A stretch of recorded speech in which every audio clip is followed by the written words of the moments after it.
Salut, salut, j'espère que vous allez tous bien. Je vous retrouve pour une nouvelle vidéo, les fonctions du Thermomix, et aujourd'hui on va parler de la fonction qui pour moi est la plus importante. Je pense même que j'aurais dû faire cette vidéo en tout premier. Il s'agit de la fonction tout simplement de cuire.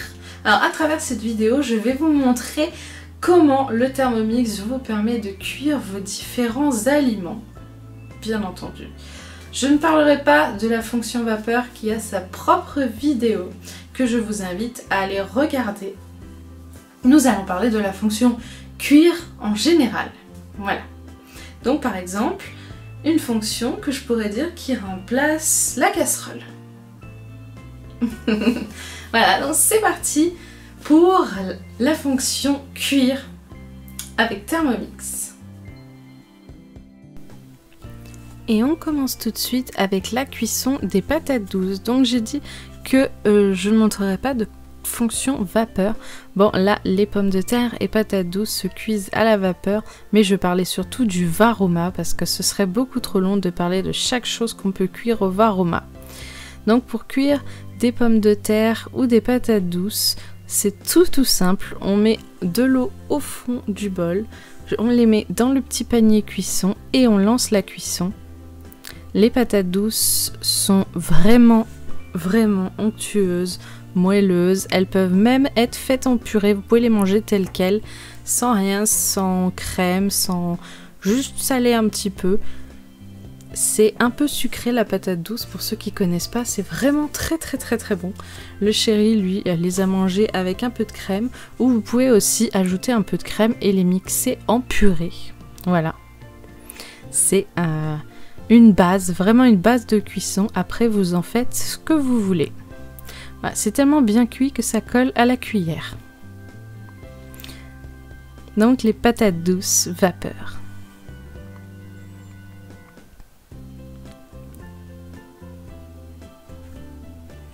Donc, une idée d'association, voilà, pour un repas excellent.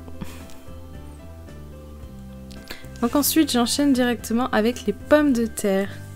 Donc là, ça a été 2 cuissons en une, vu que je lance sur le Friend. Donc les pommes de terre à la vapeur. Et je vais vous parler en même temps de la cuisson des œufs. Donc je lance la cuisson des pommes de terre sur le Friend.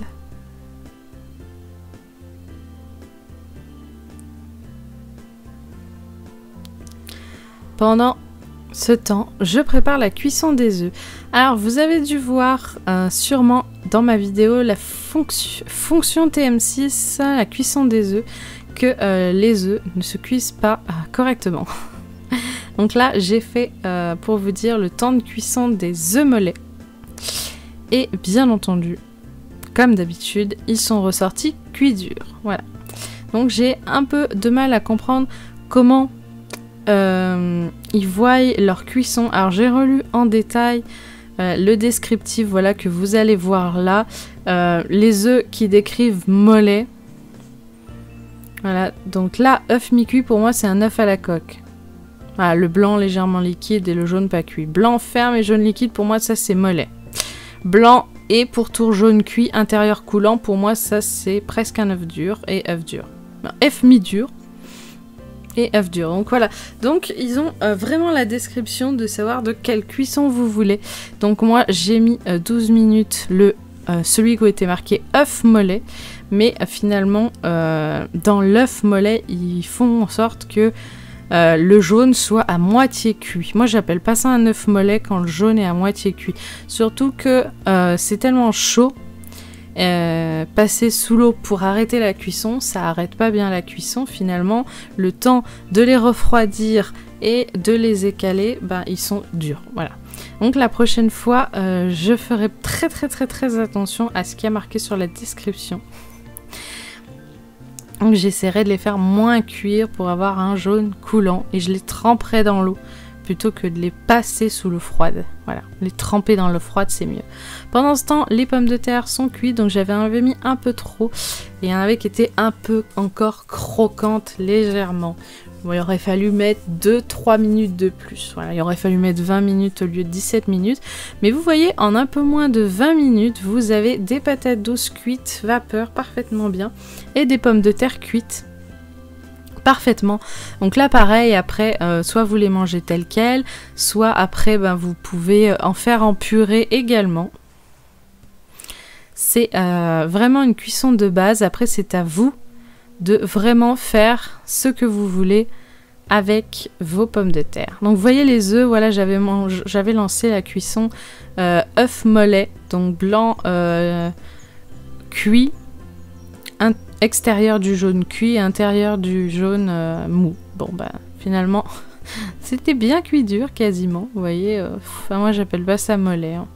Mais bon, pour eux c'est ça des œufs mollets. Non, non, pas du tout. Non. Absolument pas.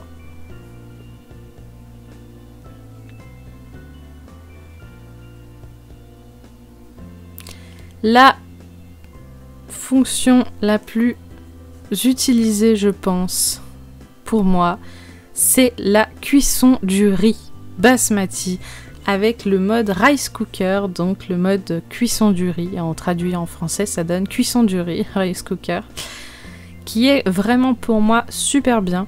Donc au début que la fonction est sortie, ça avait tendance à être vraiment très pâteux et collant, le riz. Maintenant je mets un tout petit peu d'eau en plus, genre 15-20 grammes d'eau en plus, voilà, par rapport à ce qu'ils disent, et je trouve que le riz est beaucoup moins collant. Voilà, j'ai pu faire une super salade de riz, alors que d'habitude, en le faisant cuire avec le mode rice cooker, c'est vraiment très pâteux. Enfin, on s'imagine même pas faire une salade de riz avec ça.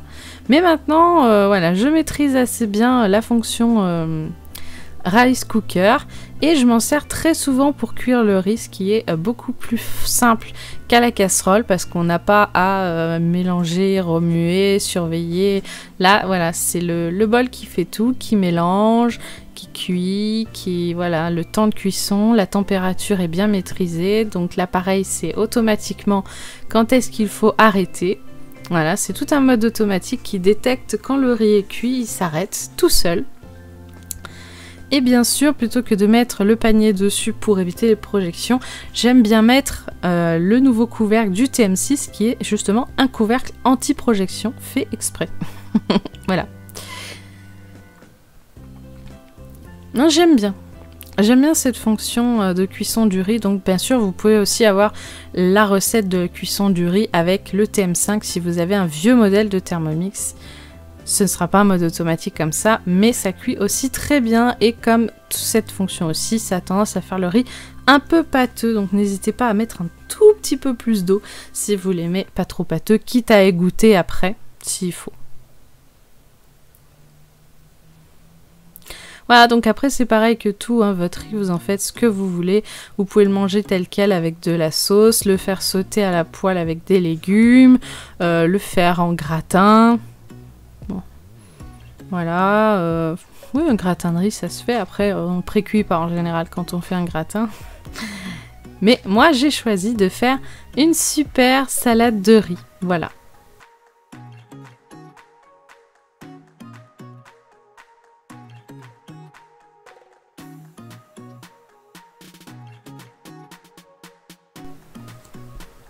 Une autre fonction avec le Thermomix est celle de la cuisson sous vide. Donc pour illustrer ça, j'ai choisi de faire un pavé de saumon cuit au Thermomix. Bon, malheureusement, il est un peu long. Voilà. Il est un petit peu long, le morceau de saumon. Bon, c'est pas très dérangeant.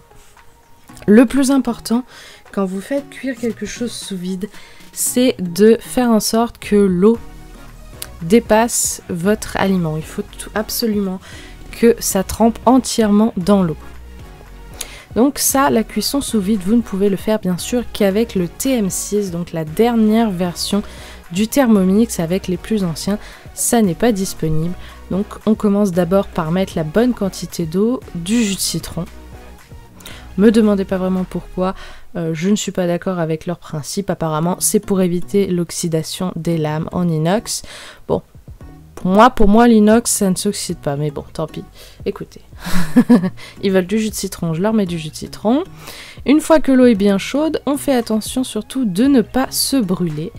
Et on vient mettre notre aliment. Donc là j'ai choisi pour vous montrer la cuisson sous vide de mettre du poisson, mais bien sûr il y a également des recettes disponibles avec de la viande ou même d'autres choses, hein. J'ai déjà fait d'ailleurs dans la série de vidéos les fonctions TM6, les vidéos qui s'appellent fonctions TM6, vous avez une vidéo sur la cuisson sous vide, vous pouvez voir que je fais des asperges sous vide, voilà. Et c'était vraiment délicieux. Asperges sous vide et œufs pochés, c'était vraiment délicieux. Donc voilà, vous voyez, en tournant, il remonte un peu du coup le poisson parce qu'il est un peu trop long. Mais bon, c'est pas très grave, il était bien cuit. Alors ce que j'aime bien avec cette fonction sous vide, c'est que c'est un peu comme la fonction vapeur, c'est-à-dire que le poisson, il est magnifique. Il est parfaitement rose, il n'est pas grillé comme ça pourrait par exemple être avec la poêle. J'ai fait qu'une seule fois du saumon à la poêle, mais croyez-moi, il était bien grillé, bien trop grillé à mon goût. J'ai pas vraiment bien réussi à maîtriser la cuisson de la poêle et en plus, ça sent vraiment très fort le poisson à la poêle. Alors que la cuisson vapeur ou là la cuisson sous vide dans l'eau, c'est une cuisson qui pour moi est parfaite. Vous voyez, le saumon, il est parfaitement rose, il est parfaitement cuit, la couleur est uniforme, elle est magnifique. Et bien sûr, c'était vraiment très bon. Donc là encore, une idée d'association, par exemple des pâtes au pesto avec un petit peu de crudité de saison. Oui, parce que j'ai tourné ça fin août. Donc voilà, la salade et les tomates du jardin étaient encore d'actualité.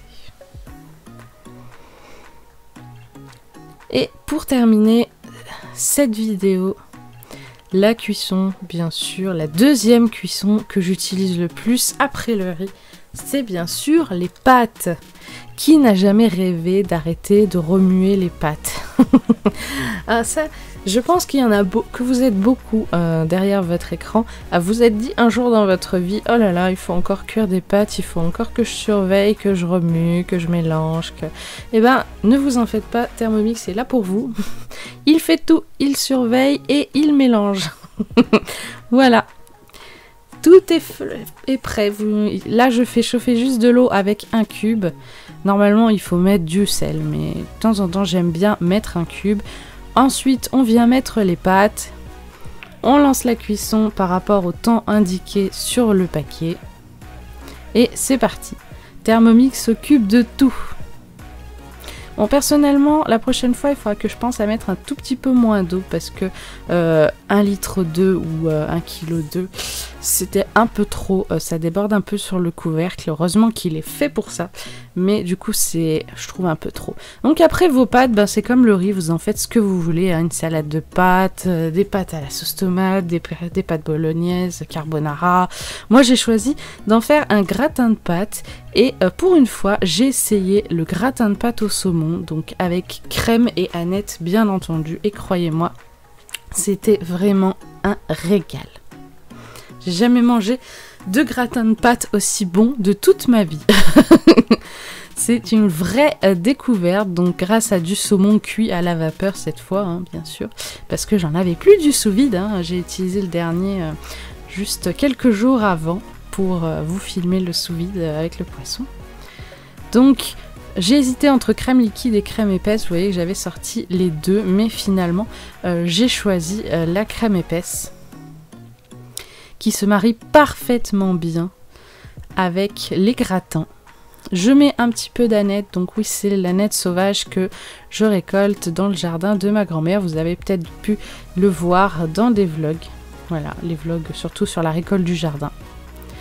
C'est vraiment excellent. On mélange bien. Et ensuite, je vais finir par un peu de fromage râpé et surtout la touche finale de la chapelure. Et oui, c'est quelque chose que j'aime beaucoup, mettre un peu de chapelure sur les gratins. Bon, faut faire cuire un tout petit peu plus parce que la chapelure, faut qu'elle croustille bien. Si vous faites pas cuire assez, bah, votre chapelure elle sera toujours farineuse comme là, quoi. Ça sera pas une belle croûte bien croustillante. Et voilà, c'est prêt à enfourner. Et voilà. Après un petit peu de four, moi je regarde pas spécialement le temps de four, je fais à l'œil. Quand c'est cuit, ça se voit, ça se sent même, voilà. Donc je vous montre un petit peu ce que ça donne à l'intérieur. En tout cas, sachez que c'était un vrai régal, ce gratin de pâtes au saumon. Si vous n'avez jamais testé les gratins de pâtes au saumon, essayez, parce que c'est vraiment super bon. Voilà.